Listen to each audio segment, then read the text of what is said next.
ভূত FM. So এই এফএমটা বেশি শোনা হতো আসলে। কারণ কারণ হচ্ছে কি, আসলে আমি দিনের বেলা হয়তো একটু ব্যস্ত থাকতাম। সো এফএমটা শুনে তো রাতের বেলা, আর রাতের বেলা একটাই প্রোগ্রাম হতো সব চ্যানেলে ঘুরে ফিরে, ভূত রিলেটেড আর কি। সো ওই ভূত এফএমটাই শোনা হয়তো কম বেশি। প্লাস আমি নিজেও একটু প্যারানর্মাল অ্যাক্টিভিটিতে বিশ্বাস করি, বা এইসব এক্সপিরিয়েন্স করতে মজা পাই আর কি। অনেক রকম এক্সপিরিয়েন্স আছে, ওইটা এক ইন্টারভিউতে শেষ হবে না। আমাকে আহ, এক প্রকার 7 দিন টানা একটা একটা বাংলোতে ছিলাম। তো ওখানে মানে কত রকম ভয়ানক মুহূর্ত ফেস করতে হয়েছে। 7 দিন টানা প্রতিদিন নতুন নতুন ভাবে ক্রিয়েটিভ হইতে ভূত আসতো আমার কাছে, ভয় দেখাতো, আমি ভয় পেতাম।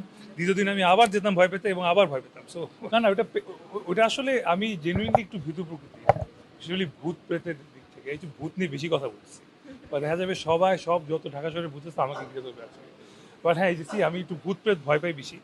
সো এরকম ওই কারণেই আসলে এত কিছু দুষ্টাইম করে বলছি। বাট হ্যাঁ, আমাদের ইসলামী বলা আছে, ধর্মে বলা আছে জিন আছে। অ্যান্ড কয়েকদিন আগে আমি আমার বাসার সিসিটিভি ফুটেজে একজন, মানে একটা জিন দেখেছি আমি নিজের চোখে। সো এরপর থেকে তো এইসব বিশ্বাস আরও বেড়ে গেছে আমার।